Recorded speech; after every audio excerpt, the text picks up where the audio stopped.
Hello everyone, welcome to Access Institute. आज हम लोग स्टार्ट करने जा रहे हैं मैथमेटिक्स का एक नया topic which is quadratic equation. Before starting this new chapter quadratic equation, जरूरी ये है कि हमको इस चैप्टर को प्रीवियस कुछ कॉन्सेप्ट से रिलेट करना, राइट। तो व्हाट इज क्वाड्रेटिक इक्वेशन? इस क्वेश्चन का आंसर लिखने से पहले I would like to ask you all what is polynomial.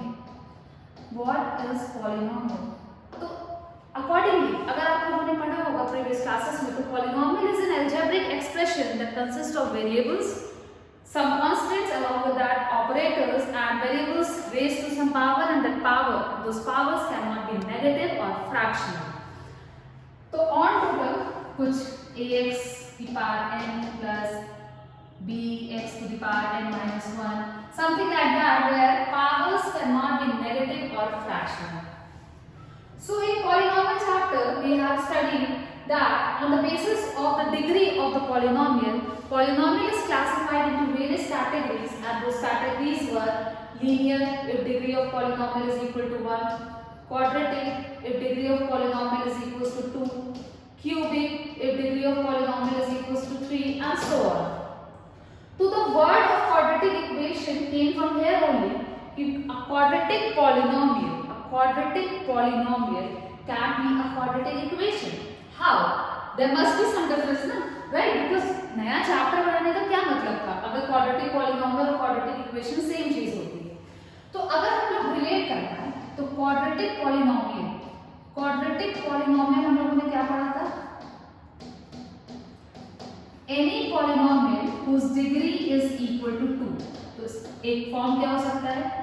ax square plus bx plus c, right? Where a, b and c सब क्या है हमारे? a, b, c are real numbers and a cannot be equal to 0. Why a cannot be equal to 0? Because अगर a 0 हो जाएगा तो ये portion हमारा हट गया, बचा क्या? सिर्फ इतनी चीज बची, और अगर इतनी चीज बचती है तो वो क्वाड्रेटिक पॉलिनोमियल नहीं कहलाएगा, वो कहलाएगा लीनियर पॉलिनोमियल। तो हम लोगों को ये पता चल गया कि ठीक है, क्वाड्रेटिक पॉलिनोमियल एक चीज होती है जिसमें क्या होगा हमारा, जिसका स्टैंडर्ड फॉर्म कह सकते हैं। ये सारी चीजें हमको पता चल गई। अब बात ये आती है कि क्वाड्रेटिक पॉलिनोमियल और क्वाड्रेटिक इक्वेशन में डिफरेंस क्या होता है। तो क्वाड्रेटिक पॉलिनोमियल और क्वाड्रेटिक इक्वेशन, यहाँ पर आपको एक वर्ड दिखा होगा इक्वेशन, जो किससे मिलकर बना है? इक्वा, मतलब इक्वल। अगर क्वाड्रेटिक पॉलिनोमियल के आगे हम लोग इक्वल टू लगा दे और 0 लिख दे तो quadratic polynomial will become quadratic equation. तो this is the only difference between quadratic polynomial and quadratic equation, कि क्वाड्रेटिक पॉलिनोमियल को अगर हम लोग 0 से इक्वेट कर देते हैं तो क्वाड्रेटिक पॉलिनोमियल हमारा बन जाता है quadratic equation. Fine, some examples. 9x square plus 12x plus 3 is equals to 0. Is this a quadratic equation? तो जी हाँ, because इसकी डिग्री 2 है।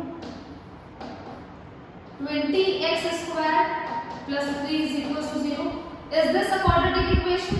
तो जी हाँ, it is a quadratic equation. भले ही यहाँ पे x वाला टर्म नहीं है, यहाँ पे bx जैसा कुछ है, तो क्या होगा? बोला गया था कि a, b, c can be real numbers. a 0 नहीं हो सकता, b और c तो 0 हो सकता है। तो ये हमारे कुछ हो गए एग्जाम्पल्स। अब क्वाड्रेटिक, ठीक है, एक और चीज देख लो। -7 plus 17x plus 12x square is equals to 0. Is this a quadratic polynomial? तो जी हाँ, it is a quadratic polynomial, because हमें क्या चेक करना है? हमें चेक करना है डिग्री 2 है, हाँ क्वाड्रेटिक पॉलिनोमियल हो गया। और किसी भी वेरिएबल की पावर नेगेटिव या फ्रैक्शन नहीं है, हाँ नहीं, क्वाड्रेटिक पॉलिनोमियल हो गया है, ठीक है। इक्वल टू के बाद 0 लगा है, क्वाड्रेटिक इक्वेशन हो गया। बात खत्म। अगर इसी हम इक्वल टू के बाद 10, तो is this a quadratic polynomial? Is this a quadratic equation? तो जी हाँ है, क्योंकि अगर हम लोग चाहें तो हम लोग 10 को right side left side transfer कर दे, राइट साइड में 0 हो जाएगा। तो कभी कभी कन्वर्ट भी करना पड़ता है। अब बात ये आती है कि what is standard form of quadratic equation? तो स्टैंडर्ड फॉर्म इज नथिंग। जब हम लोगों ने पढ़ा था पॉलिनोमियल में स्टैंडर्ड फॉर्म, तो स्टैंडर्ड फॉर्म क्या होता है कि आपके पास जो भी अलजेब्रिक एक्सप्रेशन दिया उसमें आपको सारे टर्म्स को कैसे अरेंज करना है? You have to arrange every term in the decreasing order in the decreasing order of the power of variable। जो भी आपका वेरिएबल है उसकी डिक्रीजिंग पावर में अगर हम लोग डिक्रीजिंग ऑर्डर में सारी पावर्स को अरेंज कर दें तो वो हो जाएगा हमारा standard form of quadratic equation. खैर किसी भी पॉलिनोमियल का हम लोग स्टैंडर्ड फॉर्म निकाल सकते हैं। क्वाड्रेटिक इक्वेशन हम लोग सिर्फ पढ़ रहे हैं। कहीं लिखा है 7x square plus 2x plus 3। तो is this a quadratic equation in standard form? तो जी हाँ, ये स्टैंडर्ड फॉर्म है। क्यों? क्योंकि सबसे पहले पावर 2 है, फिर पावर 1 है, फिर पावर 0 है। तो ये स्टैंडर्ड फॉर्म है। कहीं लिखा है 9x plus 12x cube is equal to 0। Is this a quadratic equation? जी हाँ, it is a quadratic equation जो कि स्टैंडर्ड फॉर्म में नहीं लिखी है। क्यों? क्योंकि यहाँ पे x की पावर इंक्रीजिंग ऑर्डर में लिखी है, इररिस्पेक्टिव कि हमें चाहिए इस ऑर्डर में, हमें चाहिए डिक्रीजिंग ऑर्डर में। अगर x की पावर डिक्रीजिंग ऑर्डर में होती है तो हमारा काम हो जाता है। ठीक है, तो मतलब हम लोग देख के पहचान सकते हैं कि वेदर दिस पॉलिनोमियल, पहले तो देखते ही मान हमें बताना होगा कि वो पॉलिनोमियल है कि नहीं। अगर कहीं पे ये लिख दिया जाए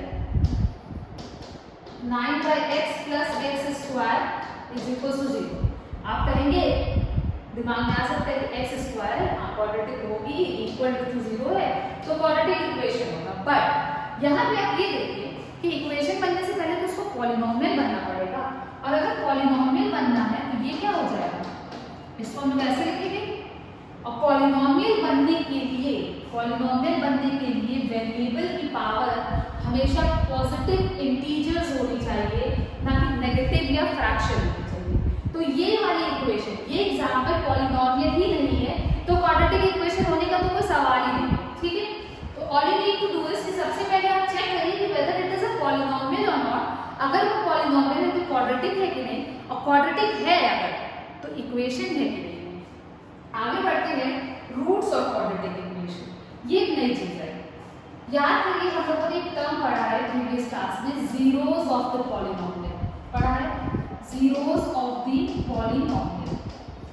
अगर हम लोग जीरोस को याद करें तो जीरोस अगर हमारे पास if we had some polynomial px, ठीक है, px पॉलिनोमियल के लिए हम लोग क्या करते थे, हम लोग यहाँ पे ऐसे करते थे,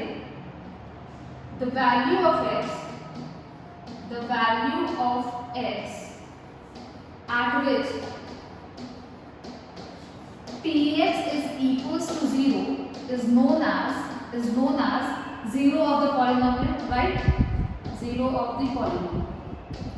तो हम लोग क्या करते थे, फटाक से हम लोग इस क्वेश्चन को करने के लिए अगर बोला जाता था कि आप जीरोस ऑफ द पॉलिनोमियल निकालिए, तो हम लोग जल्दी से क्या करते थे, px की वैल्यू को 0 लिखते थे और यहाँ से x की value let it be alpha निकाल लेते थे, और अल्फा को बोलते थे कि alpha is what, alpha is 0 of the polynomial. अब बात ये आती थी कि कभी कभी आंसर 1 आता था, कभी 2 आता था, कभी 3 आ जाते थे। तो वो डिपेंड करता है हमारा कि पॉलिनोमियल की डिग्री क्या है। अगर डिग्री ऑफ पॉलिनोमियल 1 है तो 1 0 आएगा, अगर डिग्री ऑफ पॉलिनोमियल 2 है तो 2 0 आएगा, अगर डिग्री ऑफ पॉलिनोमियल 3 है तो 3 0 आएगा। And those zeros can be same और डिस्टिंक्ट, कुछ भी हो सकता है। फॉर एग्जांपल अगर कहीं लिखा है px is equals to x minus 7, तो अगर पूछा जाए कि इस पॉलिनोमियल का 0 क्या है, तो आप क्या करेंगे, x minus 7 को 0 रखेंगे और x की वैल्यू 7 आ जाएगी, x is equals to 7 is known as the zero of the polynomial। तो बाकी सारी चीजें जो हम लोगों ने पढ़ी थी as zero of the polynomial, जो हम लोगों ने इस नाम से पढ़ी थी, उसी को इक्वेशंस पढ़ते समय हम लोग बोलते हैं रूट्स ऑफ क्वाड्रेटिक इक्वेशन। हम लोगों ने देखा था कि roots of quadratic equation, zeros, अगर हमारे पास कोई इक्वेशन ऐसे रहती थी,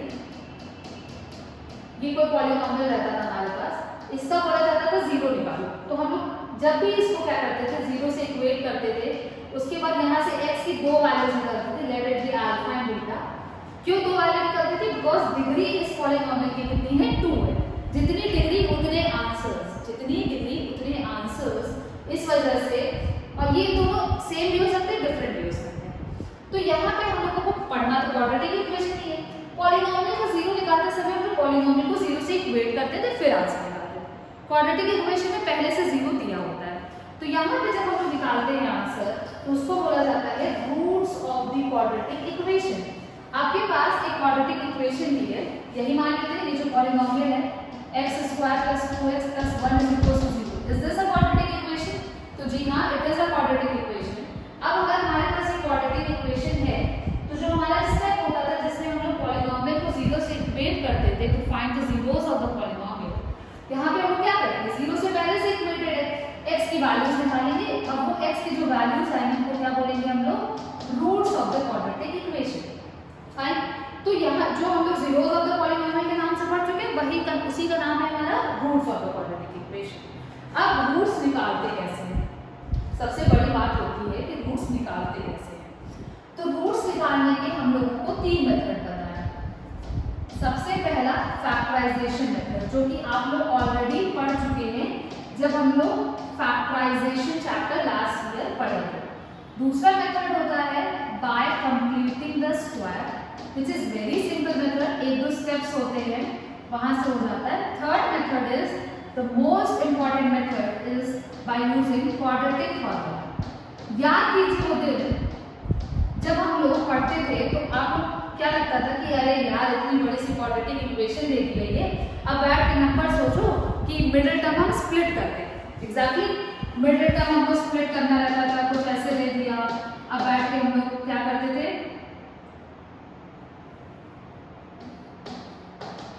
मिडिल टर्म को स्प्लिट करते थे। पहले तो इसको स्टैंडर्ड फॉर्म में कन्वर्ट करते थे, फिर हम लोग मिडिल टर्म को स्प्लिट करते थे, फिर कॉमन लेते थे। कभी कभी दिमाग में नहीं आता था कि इस 10x को किस 2 पार्ट में तोड़े, तो वहां पे आप लोग कहते थे अरे मैम कुछ बताइए ऐसा कि कुछ और हो जाए। तो वही चीज अब हम लोग पढ़ेंगे कि सिंपल सा एक फॉर्मूला, और उस फॉर्मूले में वैल्यूज पुट करते ही हमारा जीरोस ऑफ द पॉलिनोमियल जो हम लोग पढ़ते थे that is root over here, तो वो रूट्स तुरंत निकल के आ जाएंगे।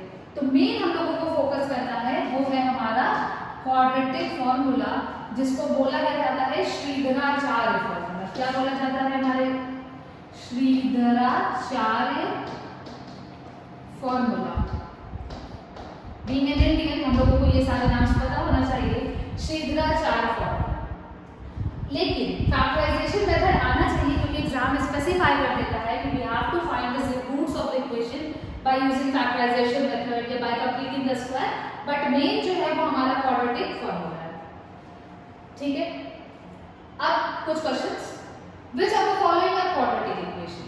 सबसे पहला क्वेश्चन है x² + 6x - 2। चेक करते हैं क्या ये पॉलिनोमियल है। जी हाँ, x की पावर है 1 2 3 4 जो भी है, नंबर्स है, पॉजिटिव इंटीजर्स है, पॉलिनोमियल है, इक्वल टू का साइन लगा है, इक्वेशन है, डिग्री 2 है, क्वाड्रेटिक इक्वेशन है, हो गया। ठीक, second is √3x² - 2x + 1/2 = 0।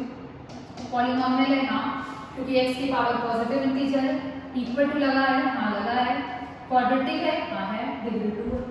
Third question पे आते हैं। Third question is x² + 1y(x² = 5।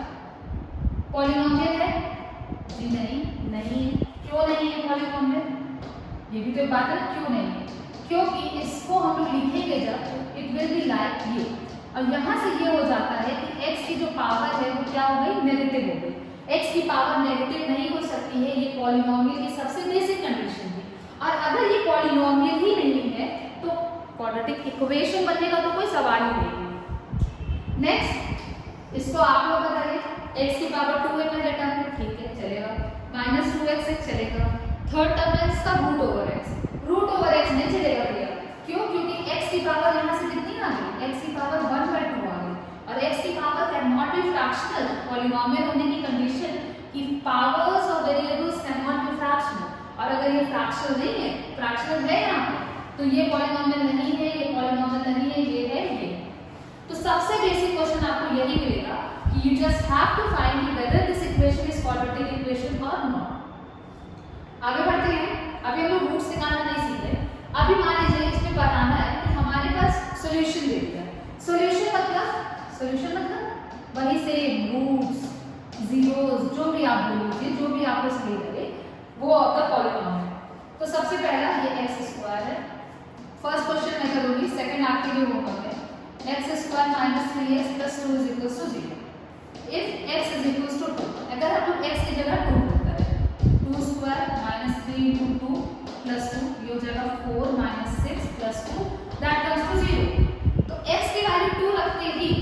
x की वैल्यू 2 रखते ही ये जो लेफ्ट साइड है वो राइट साइड के इक्वल आ गया, राइट साइड के इक्वल आ गया। दैट मींस कि x is equals to 2 is a solution for this given equation।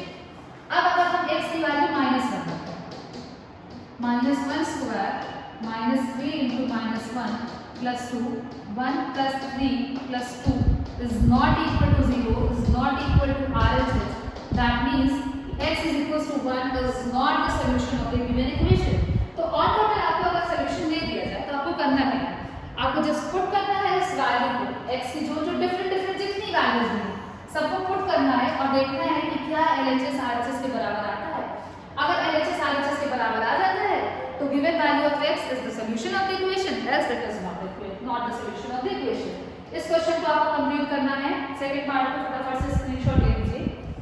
ये हो गया हमारा क्वाड्रेटिक इक्वेशन का बेसिक। इस सॉल्यूशन दिया है, पता करना कि सॉल्यूशन है नहीं है, क्वाड्रेटिक इक्वेशन है नहीं है। आने वाले लेक्चर्स में हम लोग देखेंगे सॉल्यूशन निकाला कैसे जाता है। फैक्टराइजेशन मेथड से तो आपको आता ही है, हम लोग आगे वाले लेक्चर्स में कंप्लीटिंग द स्क्वायर और क्वाड्रेटिक फार्मूला पे तरीका अलॉन्ग विद दैट कुछ क्वेश्चंस करेंगे। Thank you for watching the video, enjoy your day.